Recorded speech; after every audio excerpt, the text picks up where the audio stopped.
If you've ever walked through a British town or city, you've probably seen them. You know the ones, those grand red brick Victorian schools that look like they've been there forever. But there's so much more than just nice-looking buildings. They're actually the physical evidence of a massive social experiment, one that completely changed the lives of millions. So let's dive in and see how this incredible building boom got started. So just try to picture it. Step inside one of these schools back in 1905. You could almost smell the chalk dust and the floor polish. And as Mrs. Hayes remembered, you'd see rows and rows of kids sitting bolt upright, hands behind their backs, for the entire lesson. It was an atmosphere of pure, unfiltered order. But here's the thing that's kind of wild to think about. Just one generation before that scene, the whole idea of a school for every single child was, well, it was a total fantasy. Millions of kids were just left out. So what on earth happened? How did Britain go from almost nothing to this massive school building boom in such a short time? To really get what a huge deal this was, we first have to understand what the world looked like before. And before 1870, education in England and Wales was, to put it mildly, a bit of a mess. It was basically a lottery of birth. Whether you got an education or not was pure luck. It was all run by a patchwork of different churches and charities. If you were lucky, maybe there was a school near you. If you were really lucky, maybe your family could scrape together the money for the fees. But for the vast majority of working-class kids, forget about it. It just wasn't going to happen. So, this growing gap between the haves and the have-nots, it was becoming a real national problem. Britain was starting to fall behind other industrial countries, and it was clear that something had to change. And that something was a game-changing new law. The 1870 Education Act had a mission that was, well, kind of brilliant in its simplicity: to fill in the gaps. See, it didn't try to get rid of the old church schools. It just aimed to build new schools wherever they were needed. And these new schools were a totally new beast. They were called board schools, funded by the public, run by elected locals, and open to every single kid, no matter who their parents were. Now here's the clever bit. How did they decide where to build? They came up with this really simple but incredibly powerful rule. If any local area couldn't prove it had enough school spots for at least 1/6 of its people, then bam! The law said they had to build a new public school. That simple 1/6 rule was the trigger that set everything in motion. And this created a massive shift in thinking. The system went from being run by the church and paid for by charity to being run by people you could vote for and paid for with local taxes. It was a move from private charity to public responsibility.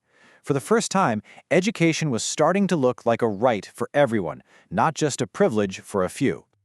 So the result of this new law wasn't just some dusty document in an archive. No way.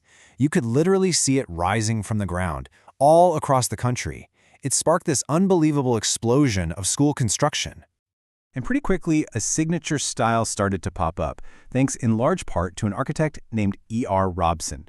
And we're not talking about drab, boring boxes. These things were like palaces of learning, often multiple stories high, made of that iconic red brick with these huge, grand roofs. They even had these really high windows, which were designed specifically to let in tons of light, but keep kids from getting distracted by what was happening on the street outside.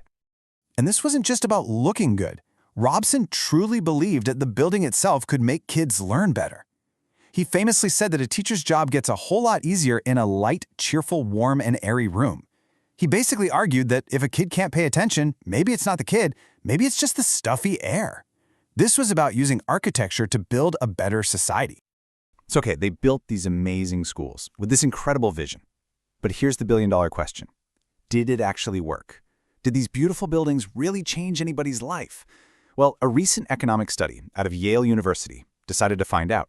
So the researchers did this incredible detective work, using old census records to track millions of people.